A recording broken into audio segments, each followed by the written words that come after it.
La question de la position sur le marché et à quel moment il faut se lancer est une question extrêmement complexe qui n'a pas de réponse simple et qui correspond à une sorte de catégorisation en fonction du type d'entreprise, dans le type de marché et d'une certaine type de maturité technologique. Donc on va y venir.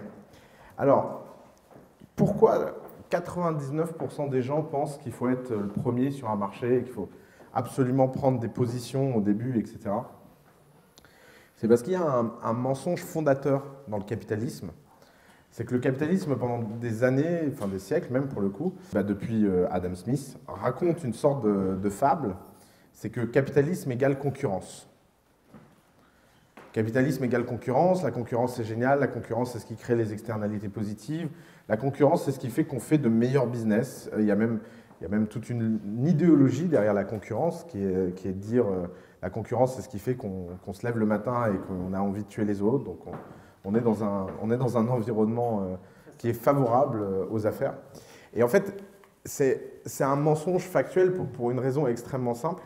C'est un mensonge parce que, en fait, la structure même du capitalisme, c'est l'accumulation de capital. Et par définition, l'accumulation de capital produit un effet assez simple, c'est qu'il crée des barrières à l'entrée et il empêche la concurrence de se lancer. Pourquoi c'est tellement dur de lancer un concurrent de Google? C'est pas tant parce que la technologie, ou de Facebook, ou de qui vous voulez, ou de Renault, ou de Peugeot, ou de je sais pas quoi, c'est pas tant que leur technologie soit si avancée qu'elle n'est pas réplicable. C'est simplement qu'ils ont accumulé une telle montagne d'argent que toute action qui serait une menace directe à leur existence pourrait être anéantie par la simple action capitalistique de leur part, soit en rachetant et en offrant un prix que vous ne pouvez pas refuser.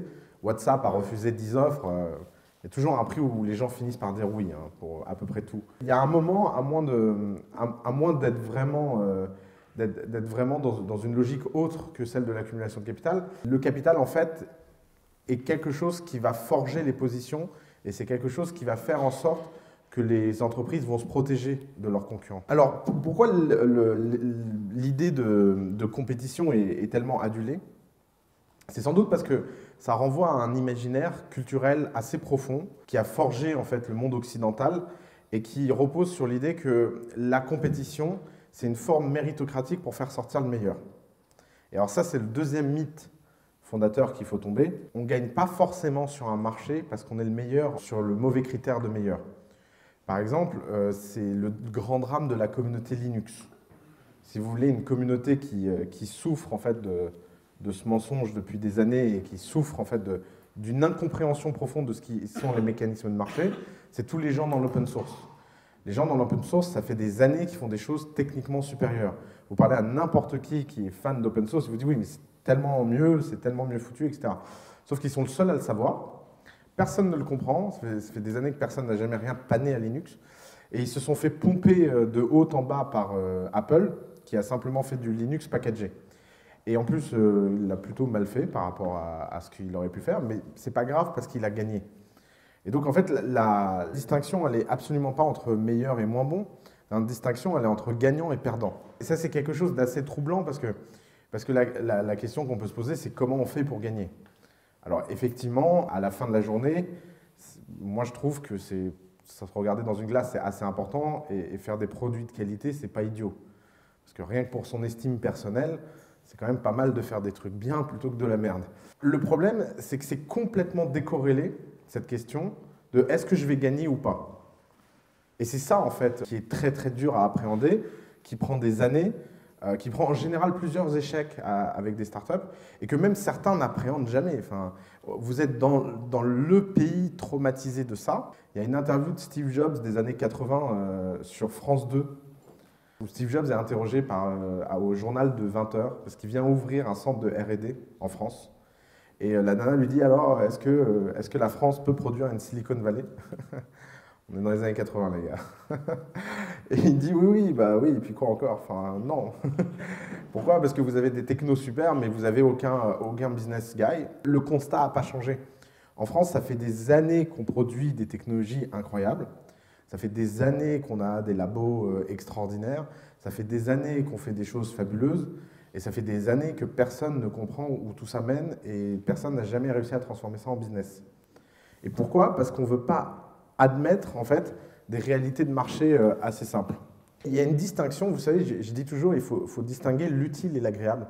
J'aime bien les distinctions parce que ça permet mentalement de faire passer des tests aux idées et aux actions.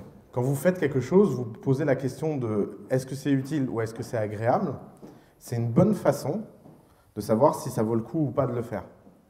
Il y a une deuxième distinction que j'aime beaucoup, c'est est-ce que c'est difficile vs est-ce que ça a de la valeur? Et ça, c'est une question que les gens ne se posent pas très souvent, parce qu'on estime très souvent que ce qui est difficile a en soi de la valeur. Pourtant, cette valeur peut être extrêmement floue, elle peut être illusoire, elle peut ne pas correspondre en fait à la moindre réalité. Je vais vous donner un exemple. Qui connaît ici les Rhodes Scholarships? C'est un truc très connu aux États-Unis, mais pas beaucoup en France. Okay. Les Rhodes Scholarships, c'est une bourse aux États-Unis qui permet aux meilleurs étudiants américains de pouvoir venir étudier au Oxford, Cambridge. C'est une bourse extrêmement dure à obtenir. Il y a très peu de postes, c'est une compétition extrêmement difficile. Et il y a une blague sur tous les gens qui ont une Rhodes Scholarship, ils avaient un futur brillant au passé. 80% des gens qui ont obtenu cette bourse n'ont jamais rien fait de leur vie. Mais pour un que tu me citeras, des illustres inconnus de la Rhodes Scholarship, il y en a plein. Pourquoi? Parce que en fait, la valeur perçue de la Rhodes Scholarship dans notre monde contemporain est extrêmement faible. Quand vous êtes dans le milieu académique et que vous êtes dans ce circuit, les profs, l'entourage, le système fait tout pour vous amener à cet ultime but incroyable qui est d'obtenir cette bourse. Mais le monde dehors, bah déjà, regardez-vous ici qui connaît cette bourse. C'est déjà assez flagrant de sa valeur réelle. Et la deuxième chose, c'est qu'aucun recruteur du monde n'en a juste rien à faire en fait. C'est dramatique, à part quelques recruteurs de la côte Est qui connaissent parce qu'ils l'ont fait eux-mêmes. Résultat, ça vous fait rentrer dans un cercle. Et donc, difficile vs de valeur, ça s'applique aussi aux startups. Parce que beaucoup d'entrepreneurs tombent dans le piège d'attaquer des marchés extrêmement difficiles, qui de toute évidence sont très durs d'accès, et qui en plus n'ont aucune valeur, et c'est plutôt évident. Et en fait, la valeur réelle de ces marchés est perçue comme importante sous prétexte qu'ils sont difficiles d'accès. Mais il y a des marchés extrêmement simples d'accès qui ont beaucoup de valeur. Qui a vu Wolf of Wall Street? Superbe, vous avez des super goûts cinématographiques. C'est un test de crédibilité en fait. Dans Wolf of Wall Street, il y a un truc qui moi personnellement m'a énormément gêné et énervé, c'est qu'on fait passer le type pour quelqu'un de très intelligent. Dès la première scène, c'est mis en perspective, il dit je vais gagner $1 million, j'ai gagné 50 millions de dollars, ça fait pratiquement $1 million par semaine à $2 millions près. Lui, il devait être le numéro 20 sur le marché, le numéro 19, il a dû gagner 200 millions de dollars. Le numéro 18, il a dû gagner 1,5 milliard. Et le numéro 1, cette année-là, il en a fait 22 milliards sur les junk bonds. Donc ce qu'on ne vous a pas expliqué sur Wolf of Wall Street, c'est que non seulement c'est le seul de toute cette génération à avoir été en prison, et c'est complètement incompréhensible de pourquoi, quand on gagne 50 millions de dollars par an, on fait une fraude pour gagner 6 millions de plus. Moi, j'ai revu le film 2 fois, je me suis dit, mais il y a un truc que j'ai loupé, mais non, en fait, non. C'est juste absurde, en fait. Et l'autre point, c'est que les junk bonds dans les années 90, c'est un marché extrêmement facile d'accès. N'importe quel ahuri qui s'est lancé dans ce marché a gagné plein d'argent. Le problème, c'est que comme tous les marchés faciles d'accès, ça n'a pas duré. Mais ce n'est pas parce que c'était facile qu'il n'y avait pas énormément de valeur à capter. On a connu plus récemment quelque chose qui va plus vous parler dans ce genre-là, c'est les Groupon et les Groupon-like. Enfin, franchement, en termes de business, copier Groupon, c'était pas dur. Les gens qui ont fait des Groupon-like à travers le monde ne brillent pas par leur talent incroyable. C'est du boulot de bourrin, de commercial, tout bête. Il suffit de copier-coller ce que Groupon faisait et de le déployer à travers le monde avant que Groupon le fasse. Mais c'est pas parce que c'était facile qu'il n'y avait pas énormément de valeur. Regardez les gens de Delissim, ils ont fait un super exit, ils sont reconnus aujourd'hui comme des figures de l'entrepreneuriat français. il n'y avait rien de difficile dans ce qu'ils ont fait, à part le bon moment, le bon timing, etc.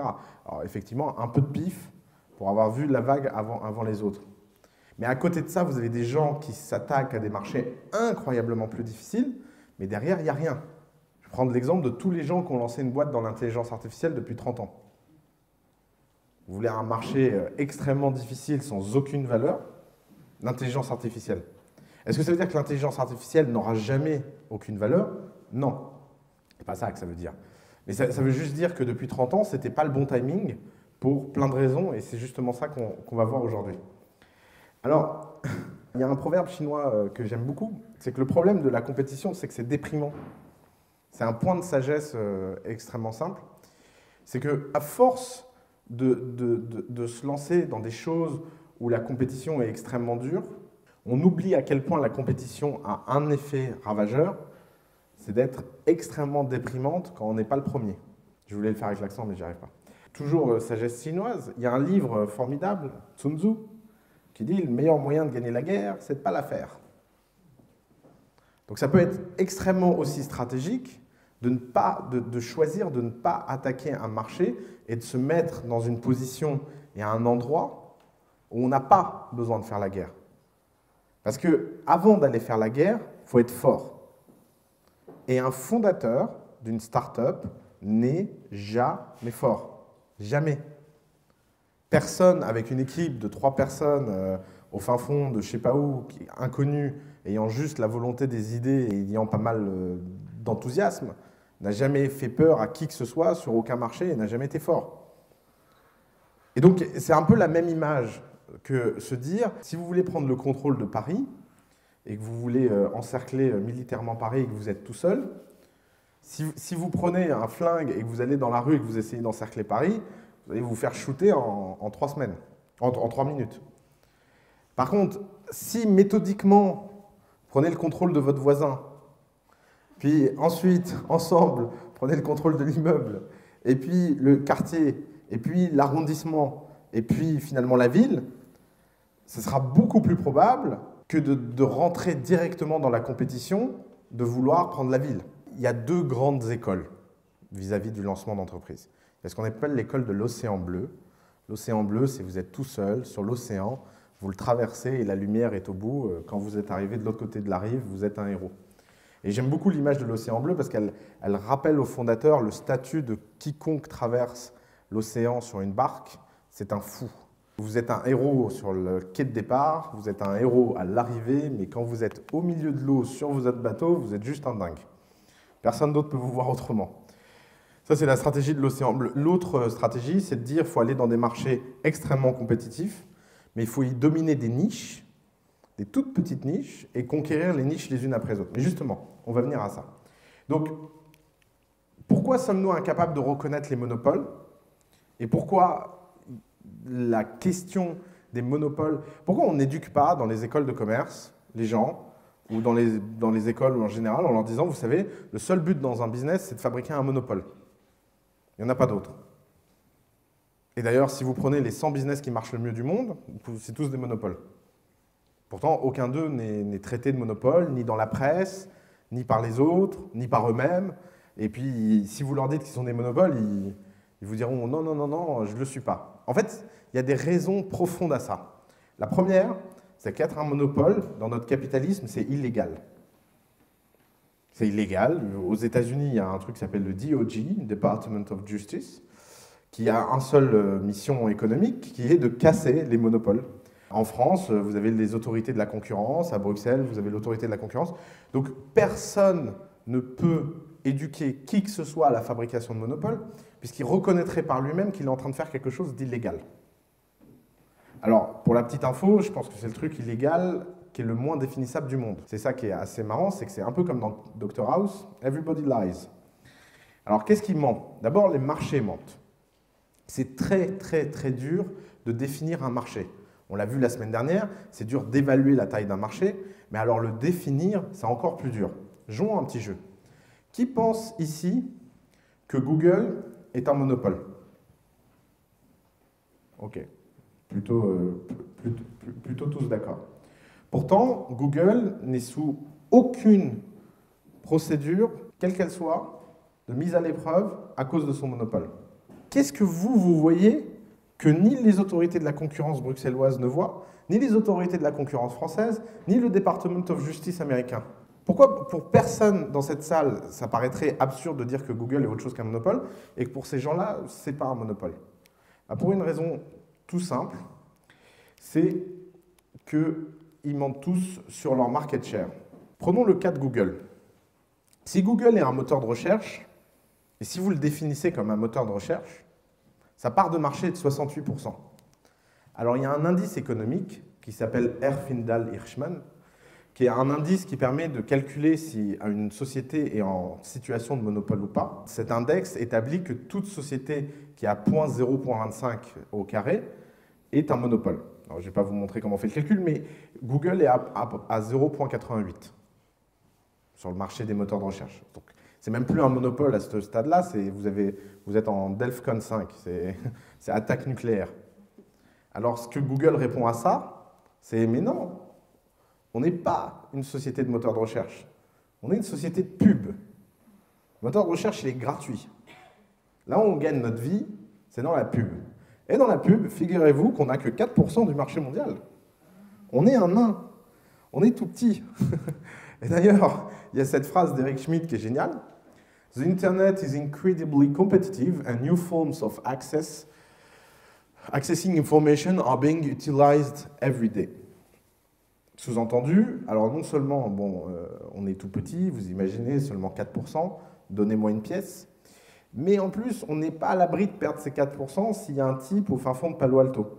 Et il a même sorti cette comparaison assez géniale, c'est qu'en fait, on n'est pas très différent de la pizzeria à Palo Alto. On est plus gros que la pizzeria à Palo Alto, mais on a exactement la même solidité que la pizzeria à Palo Alto. C'est-à-dire qu'on peut mourir du jour au lendemain. Alors, prenons les chiffres. Aujourd'hui, Apple a 98 milliards en cash. Alors, je ne crois pas qu'ils sont à jour, mais bon. Ils produisent à peu près 30 nouveaux milliards par an. Microsoft a 52 milliards de cash. Google a 45 milliards de cash. Amazon a 10 milliards de cash. Maintenant, prenons leur gross margin. C'est assez fascinant, l'écart qu'il peut y avoir entre les startups et ce qu'on apprend dans les business schools. Dans une business school, on apprend qu'un gross margin raisonnable, c'est aux alentours de 10% pour une société bien gérée, 20% dans les cas exceptionnels. Vous prenez les grosses margins de Apple, aux alentours de 40, elles sont passées à 50 cette année, il faudrait que je mette à jour ce slide. Google, on est autour de 65, Microsoft autour de 75 et Amazon autour de 14. Alors grosse margin, c'est la marge brute, c'est la différence entre les coûts de production, ce que ça coûte de fabriquer quelque chose, et le prix de vente. Et ça vous donne la marge brute, c'est-à-dire la marge avant de rembourser le marketing, la société, les opérations, etc. Amazon est à 14%, pour info quand même. Carrefour, qui est quand même un équivalent d'Amazon, est aux alentours de 1,5 et c'est le leader en grosse margin du secteur. 14, 1. Qu'est-ce qu'on lit partout dans la presse? Amazon, c'est les types, ils ne veulent pas faire de profit. Franchement, nous, on essaye de surtout pas faire de marge. Ils font 7 fois plus de marge que le leader mondial de l'efficacité logistique. Pourquoi? Parce qu'ils sont en monopole. Dans quelle situation vous pouvez obtenir des résultats comme ça? C'est quand les gens n'ont pas le choix. C'est la différence entre posséder un café au milieu d'une rue piétonne entouré d'autres cafés cool et posséder le seul café de l'aéroport Charles de Gaulle. Le seul café de l'aéroport Charles de Gaulle, je ne vous parle pas de ses marges. Son café est dégueulasse, ses croissants sont immangeables, mais de toute façon, les gens n'ont pas le choix. Donc de toute façon, il vend tout ce qu'il achète et plus que sa capacité. Pourquoi? Parce que, encore une fois, il a réussi à créer un monopole. La question des marchés, et c'est une question importante, on l'a déjà vu la semaine dernière, mais il y a une mauvaise réponse en fait à ce qu'on a vu la semaine dernière. La mauvaise réponse, c'est d'essayer de trouver quelque chose d'unique, une intersection unique. Et il y a une image que j'aime beaucoup, c'est ce petit texte d'un type qui explique comment Hollywood ne fonctionne pas. Il dit, la question, c'est est-ce qu'on fait quelque chose de bien ou pas? Prenons par exemple le marché du cinéma et le marché des films. Vous prenez des éléments. Vous prenez Brad Pitt, vous prenez Hackers, vous prenez Jaws, et vous vous dites que, en fait, vous allez faire un film où des requins attaquent Brad Pitt qui a rejoint une confrérie de hackers. Et les trois séparés ont l'air génial. Les market shares de chacun de ces sujets au cinéma sont en explosion et en croissance. Est-ce que vous pensez qu'en combinant les trois, vous allez faire une boîte incroyable? Enfin, un film incroyable. Combien de startups prennent Brad Pitt, un requin et un hacker et les mettent ensemble en disant « Ouais, personne n'y a jamais pensé ». Alors évidemment, ce n'est pas Brad Pitt, des requins et tout ça, mais ils prennent, je vais faire le Google, du lavage automatique de voitures, le tout divisé par Airbnb du service. Et pourquoi? Parce que c'est une façon extrêmement artificielle de fabriquer un marché. Et c'est la façon la plus simple de se le représenter. Il y a Airbnb qui a cartonné dans les appartements. Je vais lancer le Airbnb de la voiture. Je vais lancer le Airbnb du car service. Je vais lancer le Airbnb de l'office space. Je vais lancer le Airbnb de je sais pas quoi. C'est super facile de réfléchir comme ça. Est-ce que ça veut dire qu'il n'y a personne qui va lancer un Airbnb de quelque chose qui va être aussi successful que Airbnb? Non. Ça veut juste dire que ce n'est pas du tout lié. Ce n'est pas parce que quelqu'un a fonctionné dans un marché donné qu'il fonctionnera dans un autre. La question à se poser, elle est beaucoup plus fondamentale. Il s'agit d'essayer de trouver ce qu'on appelle la vérité d'un marché. On va y venir. L'autre point, un peu théorique qu'il faut comprendre, et vous allez voir, tout va s'assembler dans une démonstration finale. J'essaye de vous donner des points. Donc, premier point, vous ne pouvez pas raisonner en market shares. Market shares, vous pouvez toujours les réévaluer. Deuxième point, vous ne pouvez pas raisonner en type de marché. Les types de marché peuvent changer. Et c'est toujours facile de redéfinir un marché. Vous devez comprendre que winners take all. C'est la grande nouveauté de l'économie numérique par rapport à tout ce qui a existé avant. C'est qu'aujourd'hui, les gens qui gagnent sont capables de scaler dans le monde entier et que c'est très, très, très dur d'avoir des résistances locales. Dans l'histoire économique du 19e jusqu'à la fin du 20e, aucune société n'a pris plus de 20% de market share. Si vous prenez une société automobile, 20% de market share dans un pays, c'est déjà énorme. Et il y a 5 sociétés automobiles qui peuvent très bien vivre les unes à côté des autres, et chacune avoir leur profit, etc. Dans le marché des moteurs de recherche, ils sont 4. Il y en a un qui capte 66% du marché, un qui capte 12% du marché, un qui capte 18% du marché, donc Yahoo, Bing, et DuckDuckGo qui capte 6% du marché. Et puis après, il y en a des dizaines et des dizaines qui captent le reste. Google capte 99,9% de l'argent généré dans ce marché. Bing, c'est juste du sang qui coule pour Microsoft. Et c'est vraiment ça. C'est tous les ans, il y en a plus que l'année d'avant. Et c'est de pire en pire. Ils ne savent plus comment maintenir les dépenses marketing pour maintenir le trafic, puisque de toute façon, ils communiquent que sur le trafic et pas les résultats financiers. Et quand vous regardez le détail des résultats financiers de Bing, c'est une catastrophe. Ils ne savent plus quoi faire. De l'autre côté, vous avez Yahoo qui capte même plus d'argent sur le search ads. Il ne capte plus que sur le display pour une raison très simple, c'est que Google refuse de faire du display.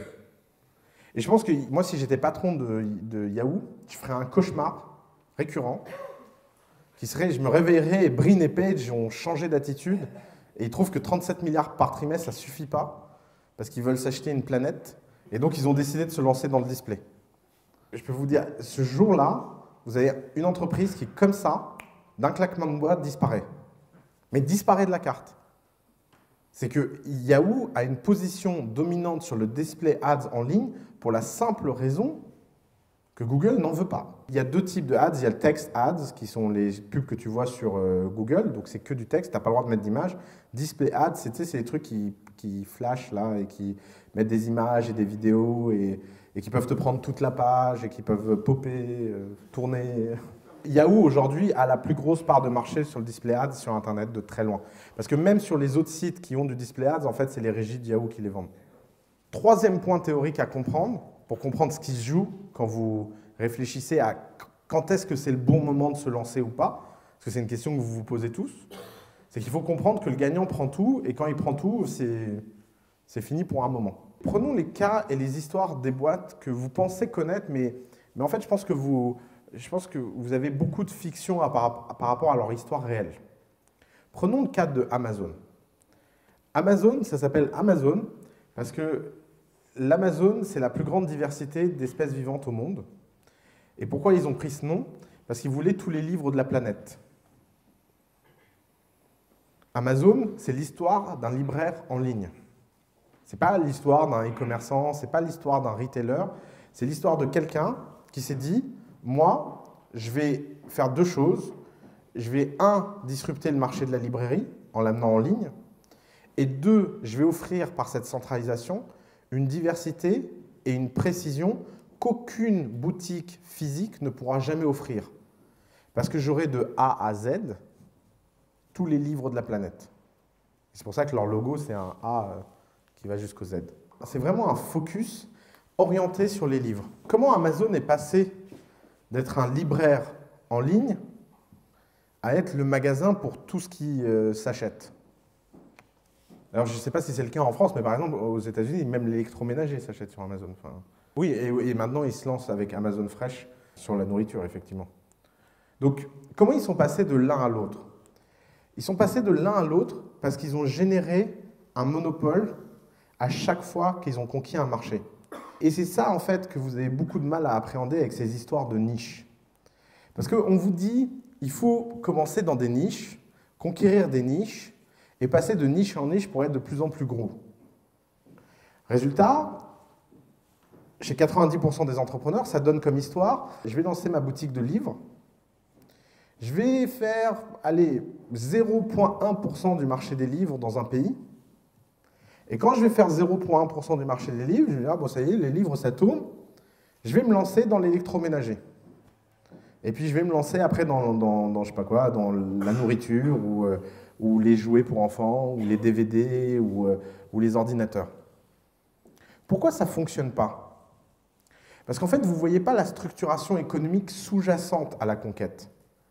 C'est que la structuration économique sous-jacente à la conquête, c'est qu'à chaque fois que ces entreprises-là ont conquis une niche, elles l'ont conquis de façon tellement dominante, elles ont pu se permettre de générer des marges comme personne n'en avait jamais généré, et elles ont donc pu s'offrir avec énormément de luxe l'injection de ces marges dans la boîte d'après. Et ces marges, ça passe par deux choses. Ça passe soit par des levées de fonds, parce qu'elles sont tellement dominantes sur une niche que les gens leur font confiance dans leur capacité d'exécution, donc injectent énormément de cash, soit ça passe par le fait qu'ils ont généré un profit tellement important qu'ils sont passés à la suite. Pour une petite histoire, avec cette Amazon ne faisant jamais aucune marge, parce qu'on confond marge opérationnelle et marge brute, Amazon a fait des pertes considérables sur les 10 premières années de sa vie. Mais considérables. C'est des milliards de pertes par an. La marge brute qu'ils faisaient sur les livres les premières années de leur vie était 2 fois supérieure à ce que n'importe quel libraire faisait. 3 fois supérieure la 4e année. 4 fois supérieure la 5e année. 5 fois supérieure à la moyenne des libraires américains la 6e année. Sauf que il y avait deux choix vis-à-vis de ça. Il y avait un choix numéro 1, c'était de partir en vacances avec tout cet argent, qui est un choix tout à fait acceptable.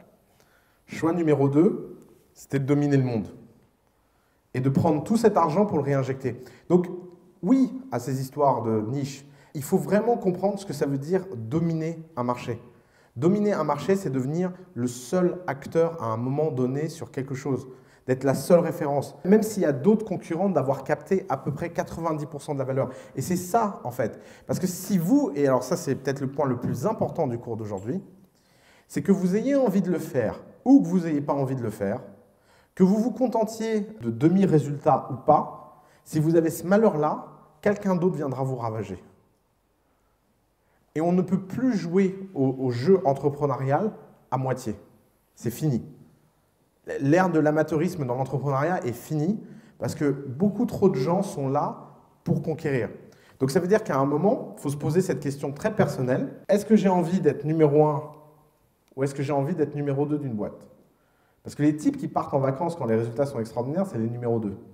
C'est rarement les numéros 1. Là, je voyais l'introduction en bourse de Box.com. C'est un pari d'aujourd'hui.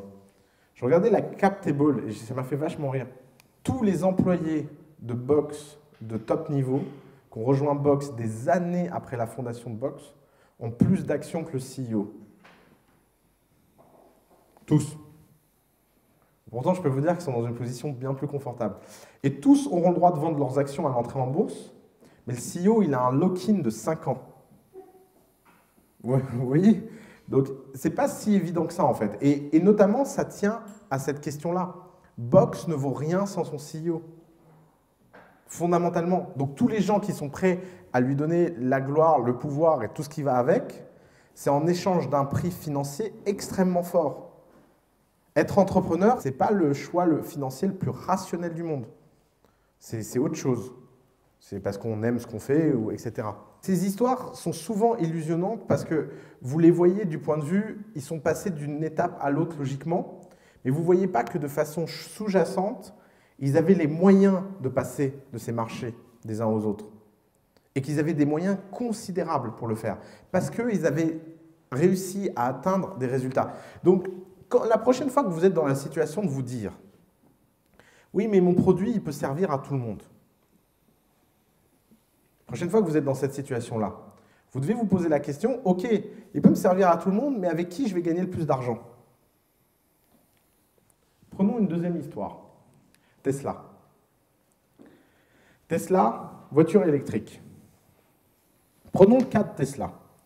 Tesla, si vous voulez fonder la prochaine génération de voitures électriques, vous avez besoin de fonder 3 choses.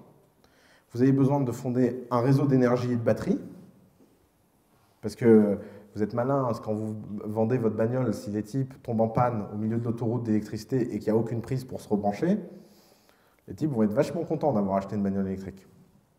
La deuxième chose, c'est que vous avez besoin de construire la voiture en tant que telle. Or, construire une voiture, c'est pas facile en fait. Il y a des règles de sécurité à respecter, il faut vérifier qu'elle ne quitte pas la route dans un virage, il faut faire plein de choses qui ne sont pas en mode... vous ne pouvez pas lancer votre voiture et dire « oui, c'est une version de développement, on est en train d'itérer ». Personne ne l'admet ça, donc c'est un peu compliqué. La troisième chose que vous devez faire, c'est qu'en plus, vous devez maîtriser la fabrication et l'approvisionnement, qui est un concept très très différent du concept de mise au point. Parce que vous pouvez être les rois du monde à mettre au point quelque chose, et vous pouvez fabriquer la plus belle voiture, etc. Le passage entre vos idées sur le plan et l'usine sont terribles. Toute personne qui un jour a fabriqué un objet peut vous le dire. Sur le papier, ça marche vachement bien, puis là, d'un seul coup, vous vous rendez compte que le boulon ne rentre pas, que de toute façon, l'usine n'en a rien à foutre, que les mecs, ils ont dit oui, ce sera livré sans aucun défaut, puis en fait, vous vous retrouvez avec 100 000... Regardez General Motors. Vous avez vu ce matin 850 000 voitures rappelées. On parle d'une entreprise qui a, quoi, 100 ans, 120 ans d'expérience dans l'automobile. Comment 5 millions de voitures. Mais ils vont refaire faillite. Tiens, rajoutez ce pari.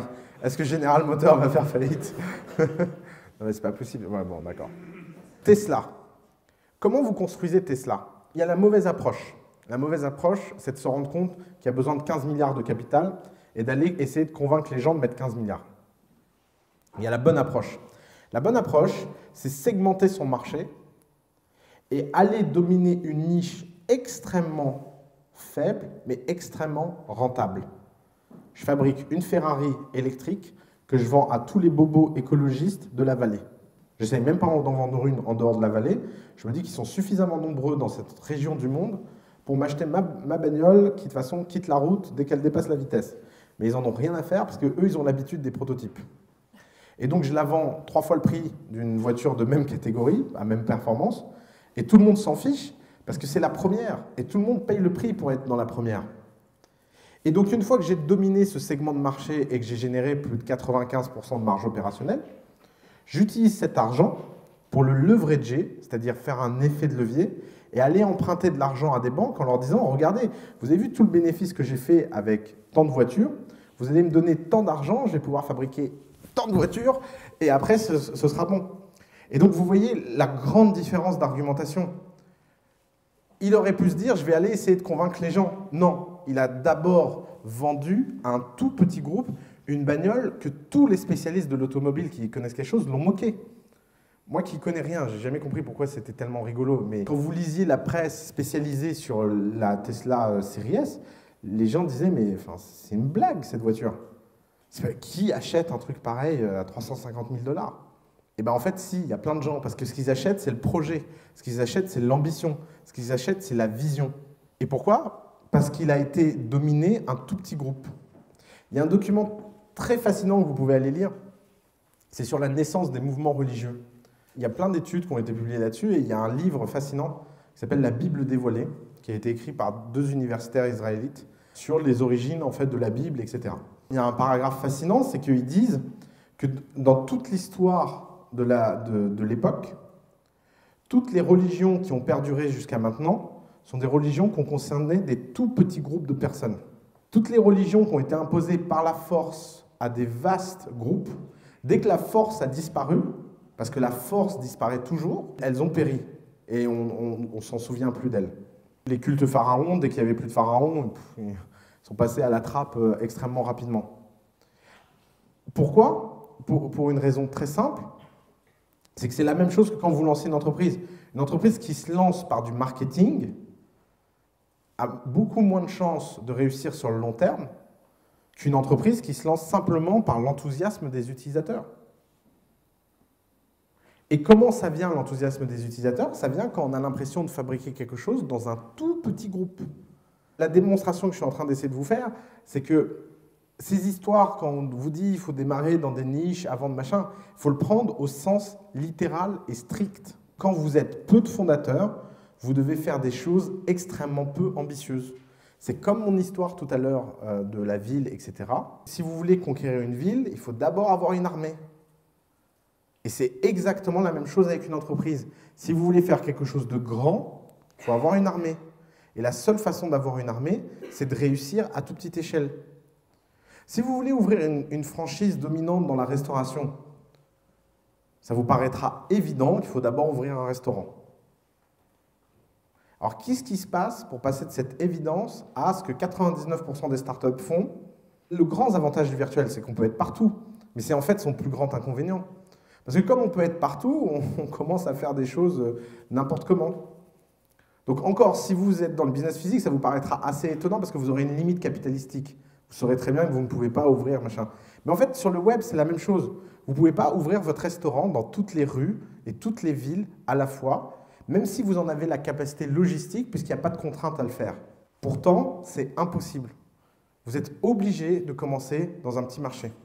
La démarche qui marche toujours, c'est de réussir à dominer un tout petit marché. Et alors, je parle beaucoup de domination ce matin, mais c'est vraiment le concept important du jour. C'est qu'il faut absolument comprendre que si vous n'arrivez pas à bâtir des positions dominantes dans un marché, qu'est-ce qui est le mieux?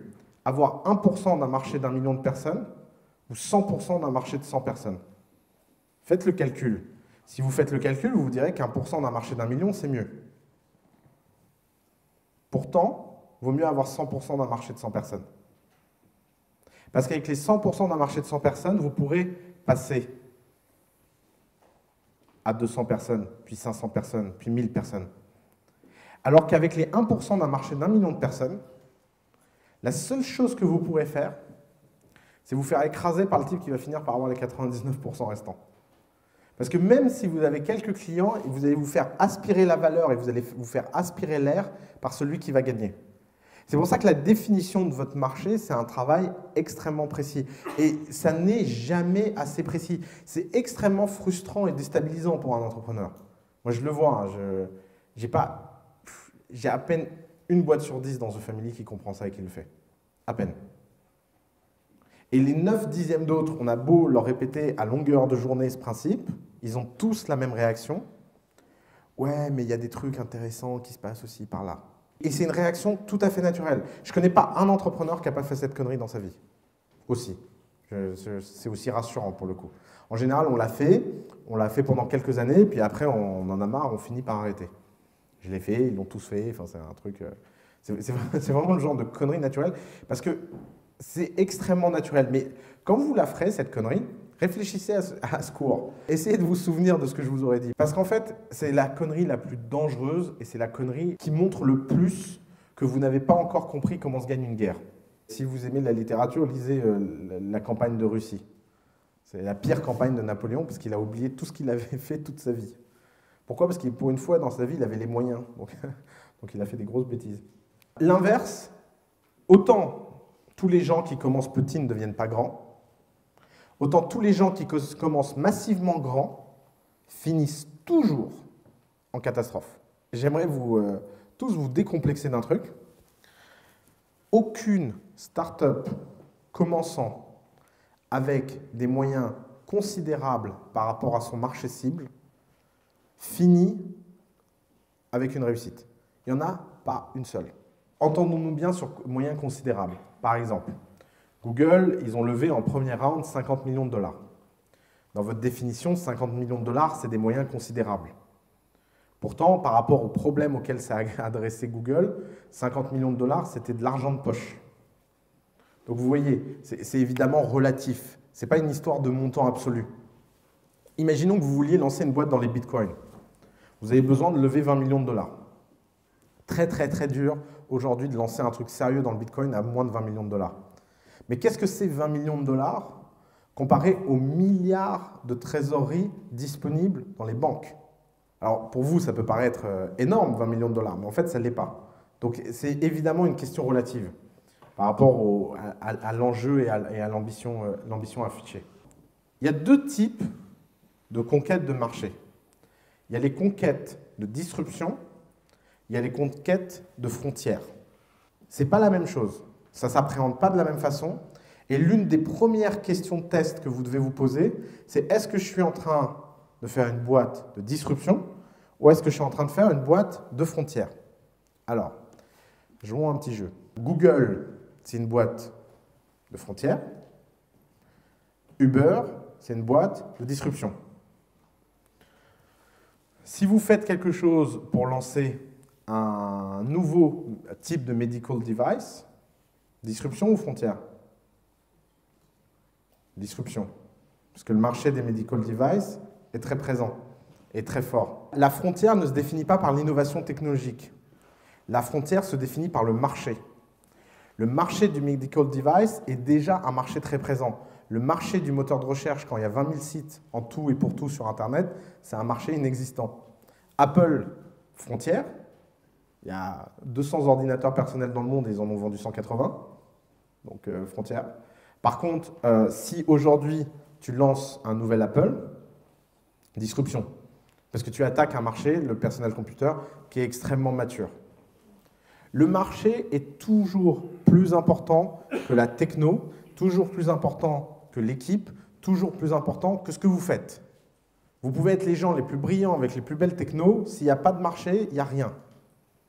Et en plus, vous connaissez le paradoxe maintenant, c'est que c'est la chose la plus importante, mais c'est indéfinissable, incompréhensible et inévaluable. Alors vous allez me dire, c'est un peu perturbant comme truc. Le truc le plus important auquel on doit réfléchir à longueur de journée, personne n'y arrive. Eh bien oui, c'est pour ça que c'est dur d'être entrepreneur. Et c'est pour ça que 90% des gens se plantent. Parce que évaluer correctement un marché, c'est très, très, très dur. C'est tellement dur que, en fait, par définition, c'est impossible. Et c'est à se demander si les gens qui réussissent, c'est pas finalement... parce que sur un grand échantillon de gens qui font un truc impossible, il y a toujours un pourcentage de gens qui réussissent. C'est peut-être ça, en fait, le jeu. Peut-être que tout ça est absurde. Est-ce que la disruption, comment on dit overrated, est surestimée, surévaluée? Est-ce que la disruption est surévaluée? C'est la grande mode. Si aujourd'hui il y a une bulle, on me demande souvent est-ce qu'il y a une bulle dans les nouvelles techno? Je pense pas. Mais par contre, je pense qu'il y a une bulle de la disruption, ça c'est sûr. Alors The Family, on est à plein dedans. C'est-à-dire que si la bulle, elle est là, nous, on est au-dessus. On essaye même au-dessus de souffler dedans en se disant, vas-y, grossis bulle, porte-nous. Moi, je trouve ça hyper enthousiasmant, les business de disruption, parce que je pense que ça remonte à quelque chose d'assez psychologique, qui est la volonté de toujours gagner. Si vous êtes dans un cas de business de disruption, vous ne devez pas être le garçon qui veut être dans son coin, tout seul, tranquille. C'est vraiment pas ces gens-là qui font des business de disruption. Les gens qui font des business de distribution sont les mauvais enfants de la classe. C'est les types qui veulent toujours se faire remarquer, qui font chier tout le monde. Eux font des entrepreneurs de disruption. Et ça a l'air de vous faire rire, mais en fait, je suis très sérieux. Je suis vraiment très sérieux. Je pense qu'il y a un rapport intime entre les types de business qu'on fait et sa personnalité est le type de personnalité qu'on a envie d'avoir. C'est parce que je pense profondément que la personnalité est un choix. Mais vous ne pouvez pas attaquer quelque chose comme les taxis. Je ne sais pas si vous voyez à quoi ressemble le CEO d'Uber physiquement, mais allez tous regarder une photo du CEO d'Uber. Vous allez comprendre en 2 minutes à quoi il joue le type, quoi. Il porte des lunettes à pois, il se balade en tongs, il met ses pieds sur la table en conseil municipal. Et la dernière fois qu'un type lui a dit quelque chose, il lui a hurlé dessus jusqu'à ce que ses oreilles explosent, quoi. Donc c'est pas un type, vous n'avez pas envie d'être pote avec lui. Hein. C'est pas des gens qui se définissent comme ça. Parce que c'est des gens qui profondément, s'ils étaient nés il y a quelques centaines d'années, ils auraient été sur un champ de bataille en première ligne. Et c'est évident qu'ils ont ce genre de gènes extrêmement belliqueux et extrêmement forts. C'est tous des descendants d'Ux Bellorum, pour le coup. Et c'est une volonté qui repose sur le fait qu'on va terrasser un ennemi, et que pour terrasser cet ennemi, il va falloir trouver des tactiques, et des tactiques malignes. Faire Uber, c'est comme faire la Révolution américaine. Si vous avez en face de vous une armée organisée, rangée, incroyablement puissante, financée par la première puissance industrielle du monde, et face à ça, vous avez une bande de tocards avec des lance-pierres et des cailloux, quoi. Et vous dites, non, mais c'est pas grave, on va gagner quand même. Parce qu'on se bat pour la liberté. Et bien, c'est la même chose. C'est juste métaphorique, c'est juste différent, c'est plus civilisé. Je ne pense pas qu'il ait tué qui que ce soit dans sa vie, Travis, quoique. Mais voilà, ça, c'est les business de disruption. Les business de frontières, à l'inverse, sont faits par des gens très différents. Tous les gens dans ce style-là qui font des business de frontières se plantent profondément.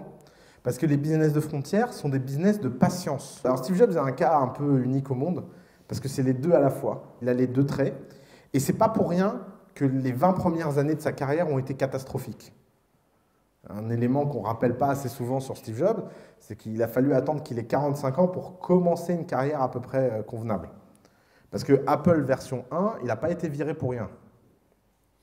Souvent, on le présente comme victime et tout. Moi, je me suis souvent posé la question, qu'est-ce que je fais si je suis le type qui doit gérer un psychopathe dans son genre, qui produit aucun résultat? Imaginez, vous fondez une boîte qui fonctionne bien, qui est Apple 1, qui gagne plein de cash. Le type dit, ouais, on va dépenser 3 fois ce qu'on gagne pour faire Apple 2, et puis on va le dépenser par la fenêtre en fête et en louant des maisons sur les îles, parce que ça suscite la créativité. Là, vous dites, ouais, ah bon?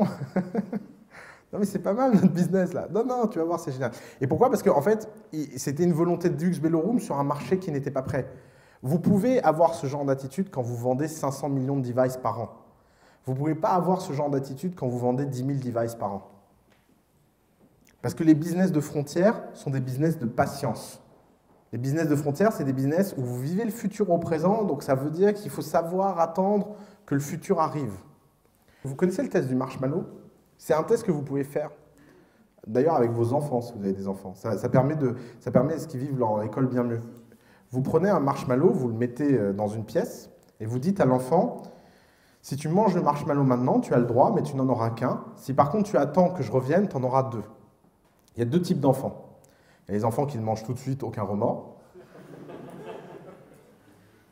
Et il y a les enfants qui sont capables d'attendre des heures et des heures et des heures et des heures. Et ils sont devant, et ils sont impassibles, et ils attendent. Et quand les 2 arrivent, il y en a même qui demandent, est-ce que je peux en avoir 4 si je réattends? Ça, c'est des business de frontières. Donc d'ailleurs, on pourrait sélectionner l'état. Et c'est une idée, Alice as the Family. On va mettre une pièce avec des marshmallows et on va sélectionner les types. Mais Zuckerberg, c'est un business de frontières. C'est quand même un type qui en est à son 50e attente. Il aurait pu cash out à plein de moments, il ne l'a jamais fait. Et toute leur attitude est une attitude de très très long terme. Il a même fini par révéler son ambition. Dans le dernier earning call, il s'est énervé contre un analyste de Wall Street.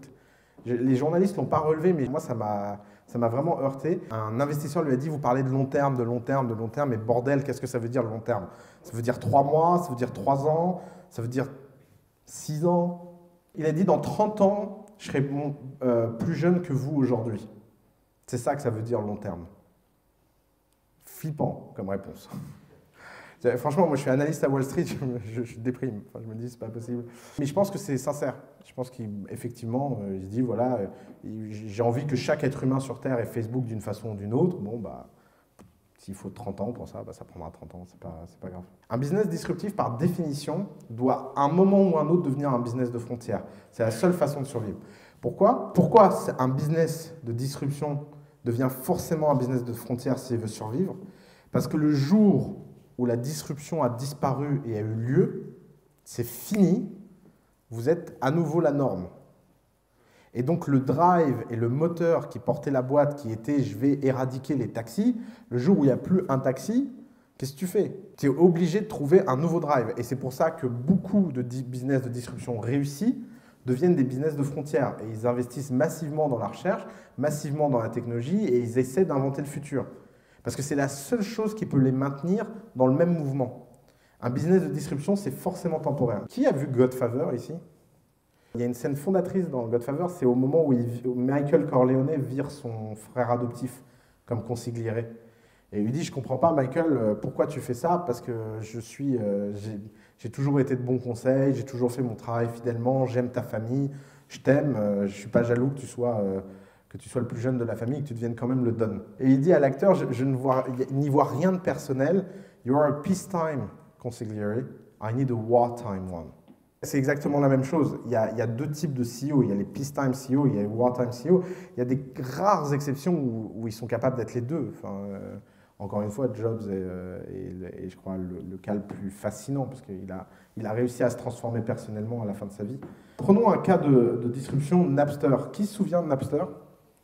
Superbe. Pour ceux qui n'ont pas connu Napster ou qui ne se souviennent pas de Napster, c'est les réseaux peer-to-peer avant l'heure, et c'est le téléchargement. Comment Napster a fini? C'est un business de disruption typique. Si vous venez et vous attaquez une industrie de front, ben vous finissez avec 100 millions de dollars de procès. Et alors ça, c'est l'autre point de la disruption, c'est que les business de disruption et les business de frontières portent en eux un risque équivalent. Il n'y en a pas un qui est moins risqué que l'autre. On pourrait se dire que les business de disruption sont moins risqués parce qu'ils s'attaquent à des choses qui existent déjà, donc le marché est beaucoup plus sûr. C'est sûr que si vous vous dites, je vais créer un business de disruption dans les hôpitaux, il n'y a pas de mal à s'imaginer le marché des hôpitaux. Le problème, c'est que quand quelque chose existe déjà, il est protégé par des gens. Et ce précaré, il est protégé, et quand vous essayez de l'attaquer, la réaction peut être très, très violente. Et des fois, il y a des business de disruption qui tournent très mal. Parce qu'on se souvient des cas comme Uber, mais les types de Napster, ils ont mis des années à s'en remettre des procès. Sean Parker raconte que jusqu'à l'introduction en bourse de Facebook, il continuait à rembourser le crédit au cabinet d'avocats sur ses frais légaux personnels après Napster. On parle de 15 millions de dollars. Je ne sais pas si, à titre perso, hein, on ne parle pas de l'argent que la boîte devait. C'est-à-dire qu'ils ont été attaqués au titre de la boîte, mais ils ont surtout été attaqués au pénal. C'était de l'argent à crédit qui a été payé sur très, très, très longtemps. Donc les business de disruption ne sont pas plus faciles. Il y a pas, les business de frontières, ils ont l'avantage, c'est que c'est un précaré qui est protégé par personne. Alors forcément, il n'y a personne qui vous attaque. Mais la vérité, c'est que des fois, ils sont protégés par personne parce qu'ils n'existent pas, en fait. Et vous êtes en train de conquérir une maison fantôme. Comment reconnaître un marché qui est prêt pour la disruption? Pourquoi, à un moment donné, un marché qui a toujours fonctionné d'une façon donnée est d'un seul coup prêt à recevoir une grande claque dans la tronche, alors que 10 ans avant, il ne l'était pas et que 10 ans après, il ne l'était pas? Pourquoi c'est le bon moment? Alors ça, j'aimerais que vous vous posiez cette question très souvent. C'est une question qu'on ne se pose pas assez. Mais pourquoi c'est le bon moment de faire quelque chose? Ce n'est pas une question évidente. Par exemple, la batterie lithium. On a tous des smartphones, on a tous un problème de batterie. Il y a un marché qui nécessite une disruption énorme, c'est le marché de la batterie. Est-ce que c'est le bon moment de lancer une disruption dans la batterie ou pas?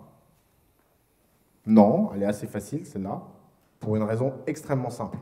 C'est qu'il y a une limite physique à la capacité des batteries. Et que si aujourd'hui les batteries n'ont pas plus de capacité, c'est parce qu'il y a besoin d'une révolution de paradigme. Donc soit vous possédez la révolution de paradigme et donc vous êtes un business de frontière, parce que vous inventez une nouvelle catégorie de batterie, soit il n'y a rien à faire en termes de disruption, parce que le marché il est déjà dominé, il y a déjà un gagnant qui a pris 95% du marché, Samsung, et de toute façon il n'y a strictement rien à faire. Parce qu'il y a une limite technologique physique. Donc la question, c'est comment savoir si un marché est prêt? Je pense qu'il y a deux grands critères. On voit toujours deux phénomènes constants dans les marchés qui sont prêts pour la disruption. Le premier phénomène, c'est qu'ils se fragmentent. Qu'est-ce que ça veut dire un marché fragmenté? Prenons un exemple, le marché des cours scolaires pour apprendre les langues. Combien il y a d'acteurs tous les ans qui sont créés pour apprendre l'anglais ou l'espagnol ou le russe aux gens? Vous imaginez le nombre de sociétés? C'est flippant. Pourquoi? Parce que, tout simplement, aujourd'hui, personne n'a une solution fiable pour apprendre l'anglais à qui que ce soit. Donc forcément, toutes les solutions, elles vivotent, elles se fragmentent, et personne ne trouve de réponse satisfaisante. Regardez, par exemple, dans tous les marchés ayant connu une disruption, font l'inverse, ils se consolident. Parce qu'il y a un modèle qui gagne, et donc ça se fusionne vers ce modèle. Prenons l'exemple des fast-food. Dans les années 60, combien il y a de marques de fast-food aux États-Unis différentes, de chaînes? Eh ouais, il y en a plusieurs centaines. Plusieurs centaines. Combien il y a de chaînes de fast-food aujourd'hui aux États-Unis? Il y en a 6. Combien il y a d'entreprises automobiles entre 1870 et 1930? Plusieurs milliers. Combien il y a d'entreprises automobiles entre 1930 et nos jours? Quelques dizaines. Vous voyez la structuration d'un marché? Tout marché qui se fragmente est un marché qui peut recevoir une disruption. La disruption n'est jamais uniforme sur un marché. Et les types de disruption touchant un marché ne sont jamais les mêmes qui toucheront un autre marché. L'une des pires erreurs que vous puissiez faire, c'est prendre un cas de disruption qui a eu lieu dans un marché donné et intellectuellement le projeter dans un nouveau marché. Je vais vous prendre un exemple. La finance a connu une disruption par le numérique dans les années 80 avec la digitalisation des données dans les banques et l'intégration verticale des métiers. C'est-à-dire que les données produites par un métier pouvaient être utilisées par un autre métier. Par exemple, toutes les données personnelles de vos comptes sont à un moment ou à un autre moulinées pour servir d'information sur la consommation des ménages pour les types qui prennent des ordres en bourse dans les banques. L'avantage concurrentiel des premières banques ayant fait ça, c'est que comme elles ont réussi à intégrer verticalement l'information, elles ont réussi à développer un avantage. Il y a des gens qui, dans les années 90, ont vu ça. On dit l'intégration verticale d'information, c'est une source de disruption incroyable qui change le métier. Appliquons-la à d'autres secteurs. Ils l'ont fait dans le voyage et l'assurance, ça a été des catas totales. Tous les types qui ont intégré verticalement le métier d'assureur sont morts. Et AXA a survécu. Pourquoi? Parce qu'un assureur, il a besoin d'être au plus près possible de ses clients et d'être le plus compartimenté possible. Parce que si un assureur connaissait le risque réel de couverture qu'il prenait, donc en ayant une information verticale, en fait, il ne prendrait jamais de risque. C'est l'ignorance des assureurs par rapport aux risques globaux qui font que localement, ils savent prendre des risques. Et des opérateurs comme AXA, par exemple, l'ont compris en complètement décentralisant leur réseau. Et c'est eux qui ont gagné. Donc tu vois comment une disruption qui pourtant avait l'air d'être une idée rationnelle, dans un autre contexte, produit l'effet complètement inverse de la disruption constatée dans le premier marché. La disruption n'est jamais uniforme. Il y a des grands types de disruptions. Il y a des disruptions qui sont des changements de technologie.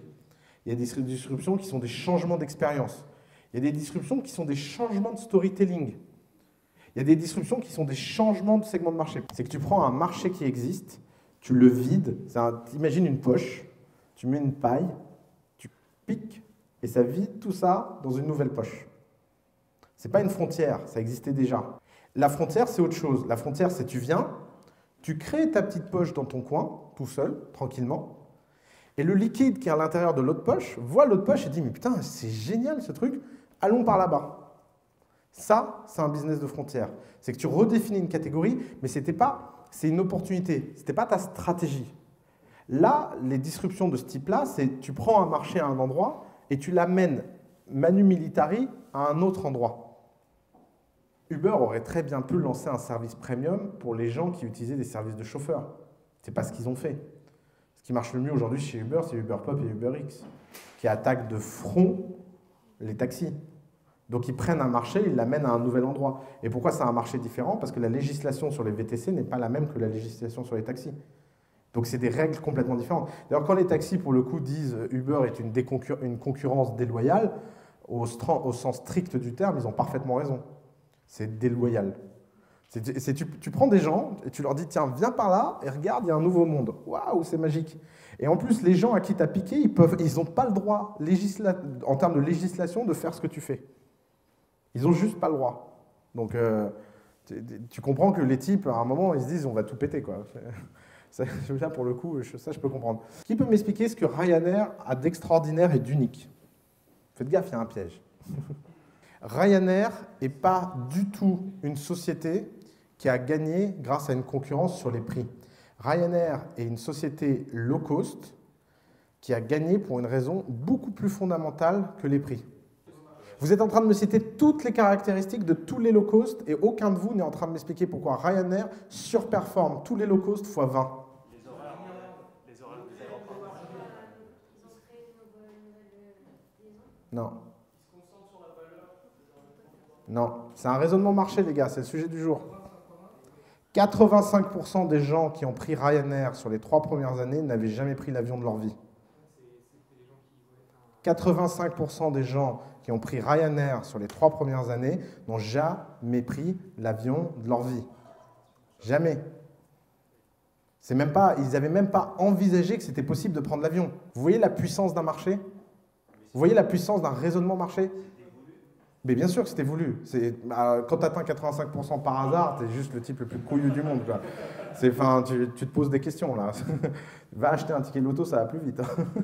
Non, évidemment que c'était voulu. C'est même, pour moi, Ryanair est le plus beau coup industriel sur les 20 dernières années pour cette raison. Parce qu'ils ont prouvé quelque chose qui paraissait complètement impossible dans le marché de l'aviation. C'était que ces gens-là voulaient aussi des vacances et étaient prêts à prendre des lignes. Et toutes les raisons que vous m'avez citées sont des conséquences à cette volonté de conquête marché. Elles ne sont pas des causes. Pourquoi ouvrir des nouvelles liaisons? Je ne sais plus qui a dit nouvelles liaisons. Pourquoi ouvrir des nouvelles liaisons? Parce que ces gens-là veulent aller dans des endroits moins chers que les sites touristiques les plus demandés. Pourquoi aller les capter directement en province? Parce que majoritairement, ces gens-là sont plus en province qu'à Paris. Etc., etc., etc. C'est la définition d'un segment de marché pertinent dans lequel ils sont devenus dominants qui a fait le succès de Ryanair. C'est absolument pas une histoire débile de prix où il suffisait juste de faire une compagnie moins chère.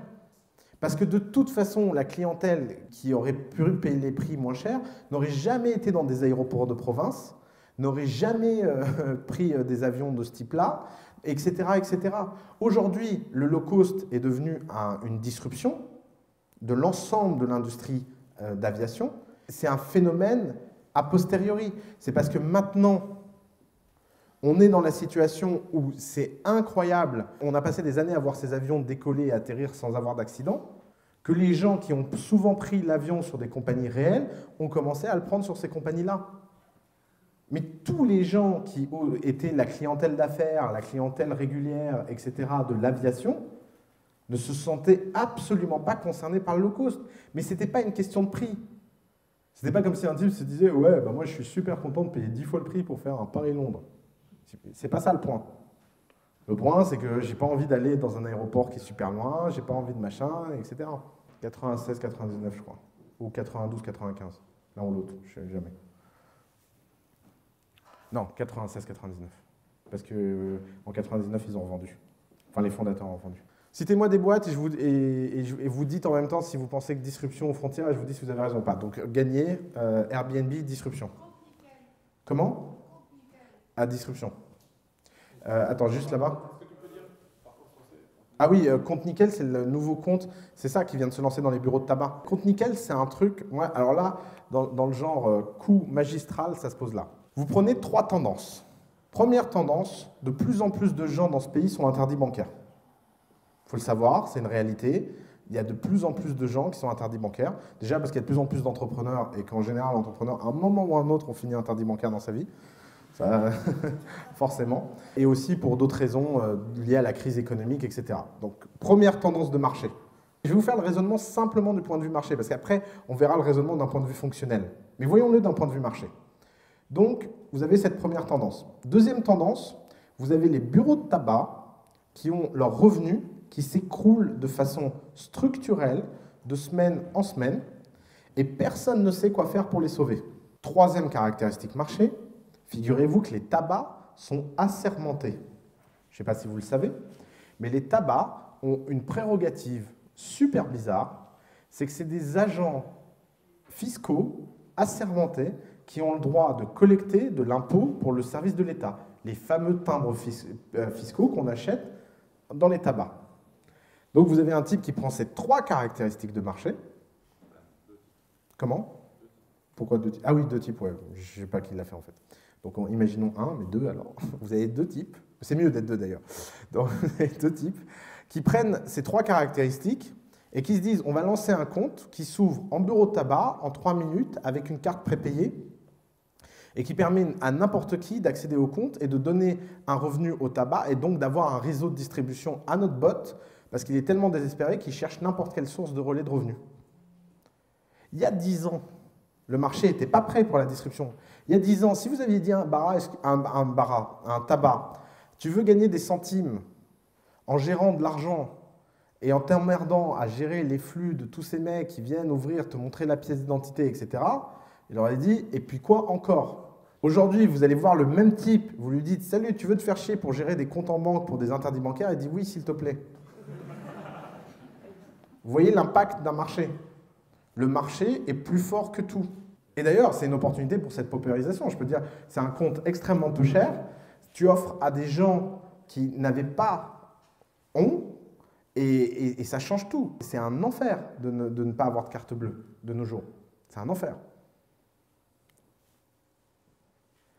J'ai vécu 1 an sans carte bleue.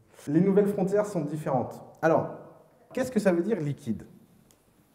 Il y a deux types de marchés. Il y a les marchés solides et il y a les marchés liquides.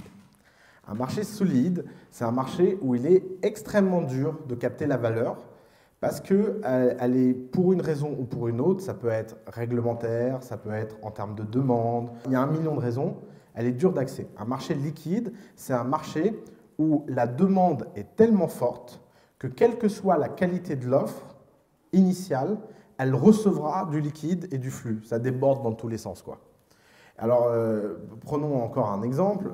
Les taxis sont un marché liquide parce que toute personne qui a cherché un samedi soir un taxi à 1 h du matin sait à quel point la demande est forte. Le cas de compte nickel est un cas de marché liquide énorme parce que vous avez une fragmentation. Donc, d'un côté, le nombre de comptes est en explosion, mais de l'autre, vous avez énormément de gens demandeurs et en plus, vous avez des gens qui n'y ont pas le droit parce que les banques ne veulent pas gérer ce genre de clients. Donc vous prenez un sous-segment de marché. Moi, je n'exclus pas que cette histoire de compte nickel, là, devienne une forme dominante de bancarisation si les mecs se démerdent bien en termes de marketing. D'ailleurs, ils ont fait une erreur fondamentale, c'est d'appeler ça compte nickel. Je leur conseillerais de changer de nom, parce que ça fait trop pauvre, et que les pauvres n'ont pas envie d'entendre qu'ils sont pauvres, déjà. C'est une caractéristique première de toute personne. Et il y avait une opportunité à sortir du réseau bancaire énorme en utilisant le réseau des bureaux de tabac. Je ne sais pas combien il y a de bureaux de tabac en France, mais vous imaginez, si vous voulez ouvrir le nombre d'agences bancaires qu'il y a en bureau de tabac, vous imaginez le capital nécessaire. C'est délirant. Là, ils avaient cette opportunité unique et ils l'ont transformé en un truc... Alors, ça, c'est un point important. Ce n'est pas parce que vous visez une niche qu'il faut limiter votre histoire. Par exemple, Amazon, ils ne se sont pas appelés librairie de tous les livres dans le monde.com. Ils sont appelés Amazon. Et en plus, ce qui est génial, c'est que le jour où leur marché est passé de la niche des livres à tout, ils ont dit, bah, vous voyez, l'Amazon, c'est l'endroit au monde avec la plus grande biodiversité, donc on vend tout. Vous voyez, comme une histoire de marque peut s'écrire de niche en niche. Ce n'est pas parce que vous avez une stratégie à très court terme de conquête d'un premier point que vous n'avez pas une vision de très long terme de votre objectif. Les nouvelles frontières sont très différentes aujourd'hui. Parce qu'aujourd'hui, elles sont majoritairement technologiques. Il n'y a plus grand-chose, je me trompe peut-être, mais il n'y a plus grand-chose en termes de frontières de services. À peu près tous les types de services ont été explorés, etc. Donc, si vous vous lancez dans des business de services, c'est forcément des business de disruption et des business d'innovation. La caractéristique de toutes les startups de frontières, c'est qu'au moment où elles commencent, leur marché est ridiculement petit. Microsoft, il lance un système d'exploitation alors qu'il n'y a pas d'ordinateur. Google, il lance un moteur de recherche alors qu'il n'y a pas de site internet à chercher. Facebook, il lance un réseau social alors que fondamentalement, donc c'est un business de distribution d'ailleurs Facebook. La nature des sociétés peut être très hybride en fonction des marchés. Il y a des frontières, il y a des distributions. Des fois, il y a même des business de frontières et de distribution à la fois. C'est un cas extrêmement spécifique, mais l'iPhone en est un, parce qu'il y a un hardware de distribution et il y a un software de frontières.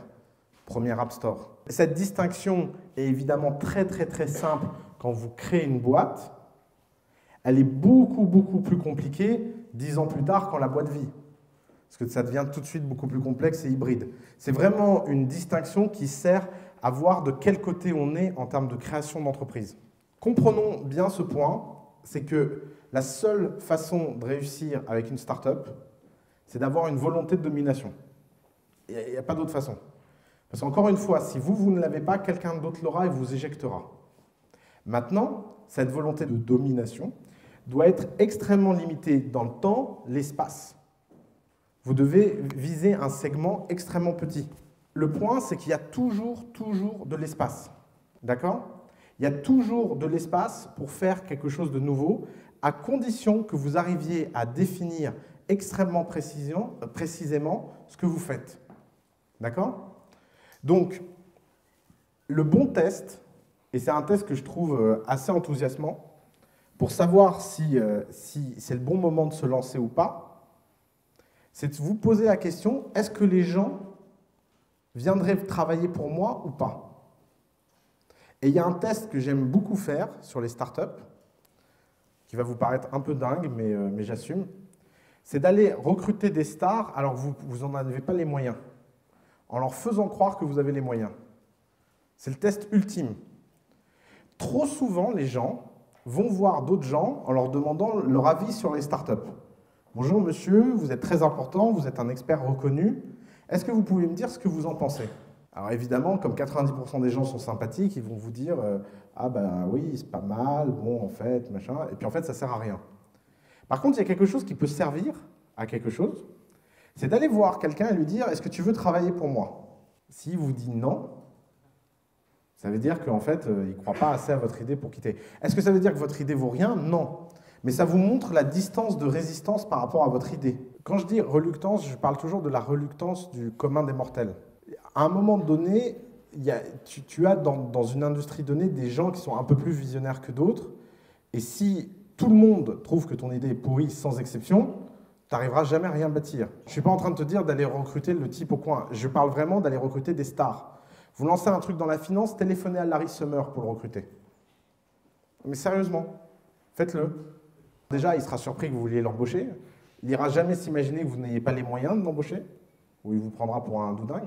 Mais en plus, la discussion que vous aurez sera la discussion la plus honnête que vous pourrez avoir. Parce que vous soyez dans un business de disruption ou dans un business de frontières, le test du recrutement, c'est le test ultime. Un business ne vit que parce que les gens qui sont dedans travaillent bien plus qu'ils ne devraient. C'est ce qui fait qu'un business devient extraordinaire. Donc la question, c'est est-ce que vous arrivez autour d'une vision donnée à mobiliser des gens qui auraient pu faire tout autre chose? Est-ce que vous arrivez à mobiliser des gens qui sont bien plus doués que vous? Peter Thiel dit, la meilleure façon de savoir comment investir dans une startup, c'est de regarder les 20 premiers recrutements. Est-ce qu'ils ont été difficiles ou pas? Est-ce qu'ils ont été faciles ou pas? Est-ce qu'ils ont amené des gens qui étaient bien au-dessus de l'état donné de la boîte? Regardez le nombre de boîtes qui sont associées à des gens qui disent le jour où la boîte marche, j'arrêterai ce que je fais et je passerai à ça.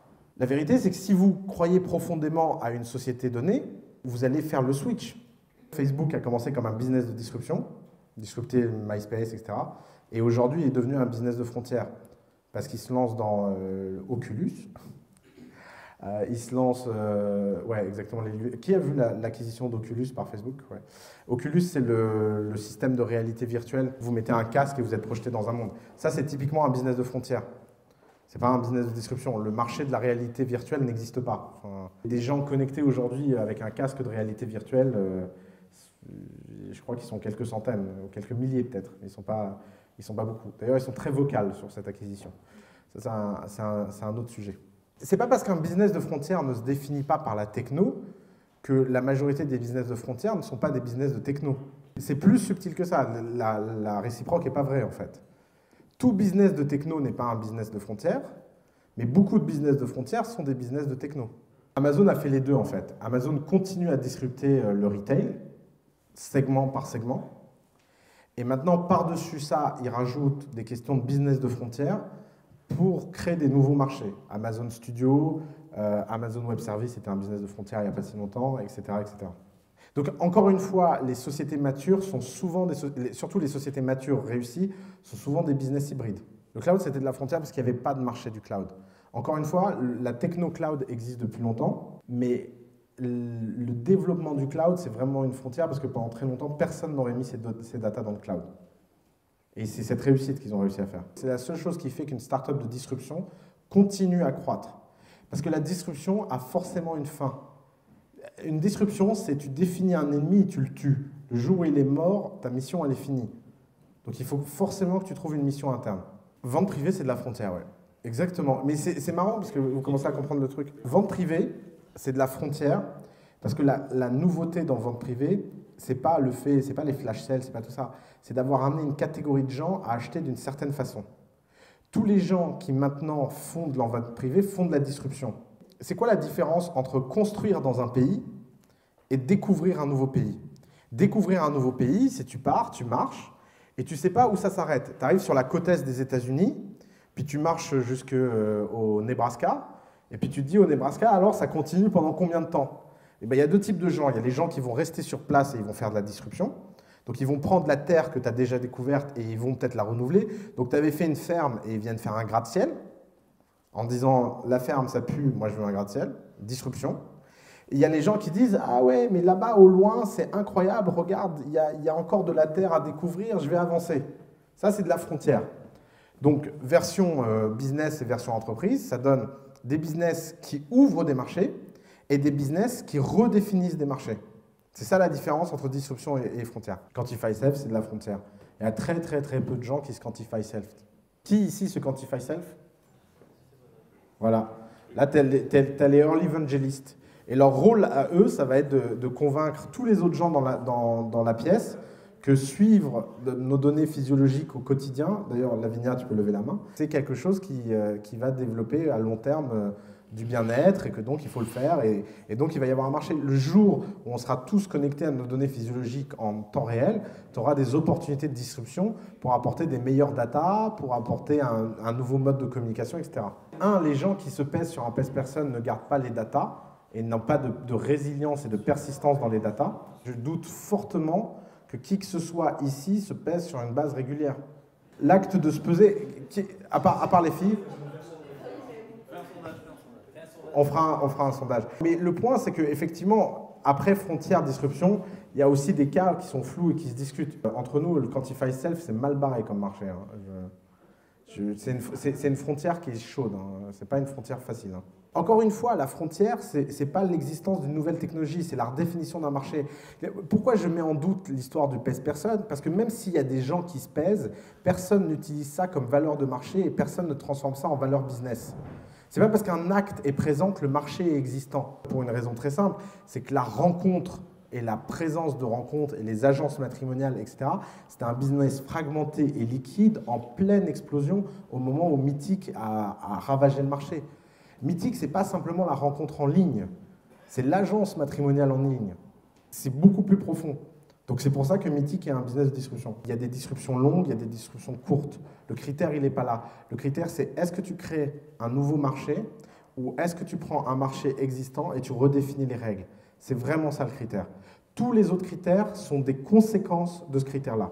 Maintenant que vous savez tous ces éléments, que vous connaissez la différence, que vous sachez que les parts de marché ne veulent pas rien dire et que le but du jeu, c'est d'être un monopole, vous comprendrez normalement, je l'espère, une réalité simple, c'est que le meilleur moment pour se lancer sur un marché, c'est le dernier. Pourquoi? Parce que quand on se lance en dernier, que ce soit sur un business de frontière ou sur un business de disruption, on peut utiliser l'ensemble du savoir acquis par les concurrents pour ne pas le redépenser une deuxième fois. C'est pour ça que ce n'est pas la première société automobile de l'histoire qui a survécu. C'est pour ça que ce n'est pas le premier moteur de recherche de l'histoire qui a survécu. C'est pour ça que ce n'est pas le premier search engine ou le premier réseau social qui a réussi. Le jour où Facebook s'est lancé, il y avait plus de 200 ou 250 millions de personnes sur MySpace. C'est quand c'est un monopole que tu as une opportunité unique de disrupter. C'est justement mon point. Mon point, c'est que être le dernier sur un marché, c'est la position idéale pour pouvoir construire quelque chose si ça passe. Et c'est pour ça que le danger, quand on est une entreprise, ce n'est pas ce qui a été créé, c'est ce qui sera créé. Pourquoi Facebook rachète WhatsApp 19 milliards? C'est parce que c'est un threat énorme. Parce qu'il sait ce que c'est la concurrence future. Et il en a peur, et il en fait des cauchemars. Et c'est le cas d'Apple, et c'est le cas de Google, etc. Ça ne veut pas dire que c'est facile, mais ça veut dire que l'opportunité est prouvée et réelle. Et c'est vrai pour les frontières, et c'est vrai pour la disruption. Qu'est-ce que ça veut dire être le dernier sur une frontière? Ça veut dire venir au moment où les technologies sont matures. Par exemple, l'une des grandes frontières, moi, qui me fascine, c'est l'intelligence artificielle. Je pense que le temps de l'intelligence artificielle est venu. Ça fait 40 ans que tout le monde dit que le temps de l'intelligence artificielle est venu, mais en fait, sur les 5 dernières années, il s'est passé des choses magiques qui vont avoir de l'impact sur les 5 prochaines. Et donc, tous les gens qui vont se lancer dans l'intelligence artificielle en ce moment auront beaucoup plus de facilité à le faire que tous les gens qui se sont lancés dans l'intelligence artificielle il y a 20 ans. Pourquoi? Parce que être dernier sur un marché, c'est la position idéale stratégiquement. Ça ne veut pas dire que c'est la position la plus facile, c'est beaucoup plus facile d'être premier. D'ailleurs, entre nous, quand on est premier sur un marché, en général, il ne faut pas hésiter à vendre sa boîte vite. Parce qu'on ne sait pas combien de temps ça va tenir. MySpace, ils ont vendu, enfin, ils ont tous vendu. Friendster, ils ont vendu, etc. Pourquoi? Parce qu'ils savaient très bien que c'était une vague où ils ne savaient pas. Alors que quand on est dernier, soit on ne réussit pas parce qu'on n'arrive pas à enlever l'acteur en présence, donc ça c'est une chose, mais si on arrive à enlever l'acteur en présence, on fait des choses qui durent très très très longtemps. Donc évidemment le critère, il ne s'agit pas de vous dire de retarder le lancement de votre boîte, il s'agit de vous faire passer 3 tests mentaux. Premier test mental, est-ce que je suis premier ou dernier? Si je suis premier, je mets mon warning de paranoïa au plus haut, et par contre, ça va être plus facile.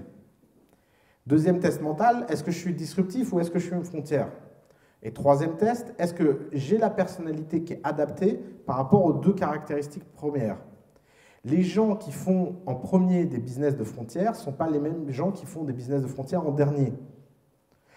Tous les gens qui font un business de frontières en premier sont des inventeurs de génie, sont des technologiciens, sont des designers. Tous les gens qui font des business de frontières en dernier sont des hommes d'affaires d'exception, fondamentalement. Par exemple, prenez AfroStream, un business de disruption très très très en retard, tellement en retard qu'il est jetlagué le mec. Il a une opportunité unique, c'est que tous les droits qui n'ont été achetés par personne ne valent rien. Et donc il peut aller acheter des droits qui sont sous-valorisés pour les revaloriser dans un nouveau marché. Qu'est-ce que c'est la valeur d'AfroStream? Ce n'est pas le fait de publier des films sur Internet. N'importe quel ahuri fait ça. La valeur d'AfroStream, c'est d'avoir une relation intime avec un segment extrêmement déterminé, extrêmement fin, extrêmement fragmenté et incroyablement liquide. Ça y est, tu comprends pourquoi on t'a pris? Il y avait une seule solution pour MySpace de survivre à Facebook. Il y en avait une seule.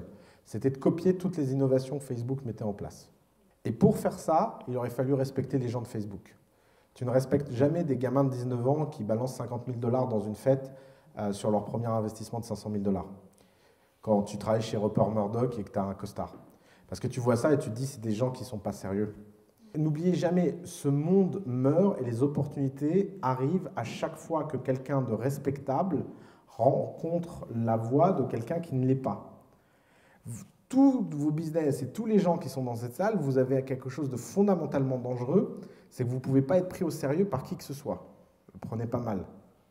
Mais fondamentalement, quand on démarre quelque chose, on ne peut pas être pris au sérieux. Si vous croyez vraiment que les gens ont pris au sérieux The Family le jour de la fondation, c'est une grosse blague. Si vous croyez vraiment que les gens ont pris au sérieux Y Combinator le jour de la fondation, Google, Facebook, etc., non. Et c'est ça la plus grande opportunité. C'est ce qui fait que ça donne du temps. Si ces types avaient été des Zuckerberg parano, tu vois, Zuckerberg, il voit Snapchat se lancer, il fait POC. Ça ne marche pas, il met 3 milliards sur la table. Ça ne marche pas, il rachète WhatsApp 19 milliards. Tu vois, il monte les enchères. MySpace, pendant le même temps, ils vont visiter Facebook, ils font un tour du campus, ils rentrent chez eux et ils rigolent pendant 2 ans. Sauf que 2 ans plus tard, c'est trop tard. C'est un des points, Sun Tzu l'a dit, hein.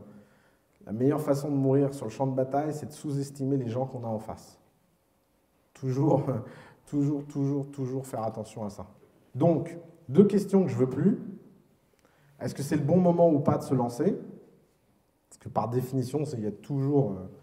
Et la deuxième chose, c'est, je vous avais déjà fait une démonstration sur la concurrence, d'un point de vue fonctionnel. Là, vous avez une démonstration d'un point de vue marché.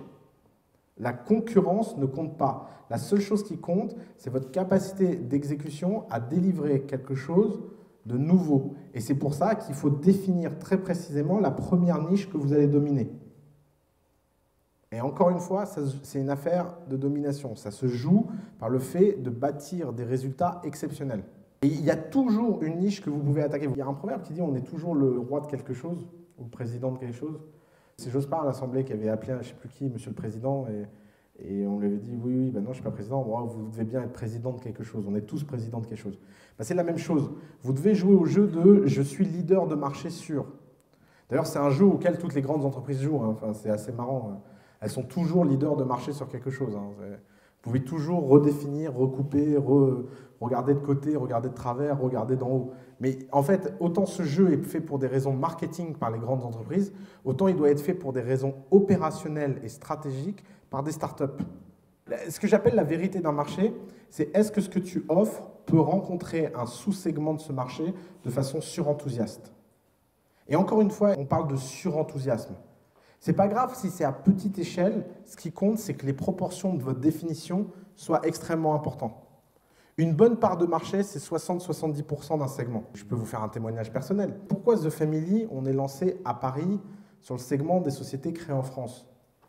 Parce qu'on veut être dominant sur toutes les startups d'un certain segment. Pourquoi on ne fait pas de société de services? Parce qu'on s'adresse qu'à des startups scalables. Vous imaginez le nombre de dossiers qu'on refuse à cause de bons dossiers qu'on refuse à cause de notre segmentation? Vous n'imaginez pas le nombre de gens en Europe qui apply et qu'on refuse? Vous n'imaginez pas le nombre de propositions qu'on a eues pour ouvrir des The Family à travers le monde qu'on refuse? Parce qu'un business ne se définit pas par ce que vous faites, un business se définit par tout ce que vous décidez de ne pas faire. Parce que vous pouvez tout faire. Évidemment que là, on peut aller faire les cakes et ouvrir The Family Berlin. Il y a même un type qui a mis un chèque de 500 000 € sur la table pour qu'on le fasse. On a pris le chèque et on lui a remis. Et on lui a dit « Merci beaucoup, monsieur. On se revoit dans quelques années. » Pour une raison simple, c'est que je peux vous dire une chose, c'est que si on va lancer The Family Berlin et The Family Paris en même temps, on va avoir 10% du marché dans les 2 cas, et il y a un type qui va finir par avoir 90% du marché et qui va nous ravager. Tandis que si on conquiert 90% des meilleures startups parisiennes, et françaises au sens large, qui peuvent venir à Paris du moins, si vous avez ce segment-là, vous êtes indélogeable. C'est un peu comme quand on est très très profondément ancré dans quelque chose. Pour vous arracher de terre, si les racines sont très profondes, c'est très très dur. Et à partir de ce moment-là, vous pouvez envoyer du petit pollen pour remettre des racines très très profondes. C'est pas cette image. On a plusieurs niches, choisissons une. Comment on développe un instinct? En faisant plein d'erreurs en utilisant son instinct. C'est comme ça qu'on finit par avoir de l'instinct. Donc de toute façon, si tu n'as pas d'instinct pour savoir quelle est la bonne, utilise ton instinct. Si ça se trouve, il sera mal calibré, tu l'apprendras vite et tu repasseras à autre chose. Mais c'est exactement ça, c'est pas grave. Passer des heures à choisir une niche sur une autre, c'est pas le point. Par contre, il y a des critères très objectifs. Par exemple, du genre, laquelle parmi toutes les niches, ça m'amuserait le plus de la conquérir. Ça, c'est un critère vraiment objectif. Vous avez l'impression que c'est pas sérieux comme critère, et pourtant, c'est ce qui fait qu'on peut se lever plus tôt le matin et se coucher plus tard le soir. En général, ça se joue à des conneries comme ça de gagner. Hein. Vous savez, c'est comme dans le... J'ai rencontré récemment un entraîneur de sport de haut niveau, et je lui ai dit, c'est quoi la différence entre un champion olympique et les autres? Il me dit, un champion olympique, il s'entraîne plus que les autres. Je lui ai dit, ah bon? Il me dit, ouais. Je dis, mais rien d'autre? Il me dit, non, vraiment rien d'autre, il s'entraîne plus. Mais je dis, mais alors pourquoi tout le monde ne s'entraîne pas plus? Il me dit, voilà. Parce que personne n'est capable de supporter 8 heures d'entraînement par jour, tous les jours, pendant des années. Personne. Et que les gens qui le supportent et qui aiment ça et qui ont ce rapport un peu masochiste à l'entraînement, ils finissent toujours par réussir. Et d'ailleurs, très très souvent, donc c'était le directeur de l'INSEP, il se méfie vachement des gens ayant des prédispositions génétiques énormes par rapport à un sport. Parce qu'ils ont une courbe extrêmement rapide Mais le jour où ils atteignent un plafond, ils sont incapables de faire le moindre effort. Ben, c'est la même chose. Donc choisissez sur des critères de ce type-là.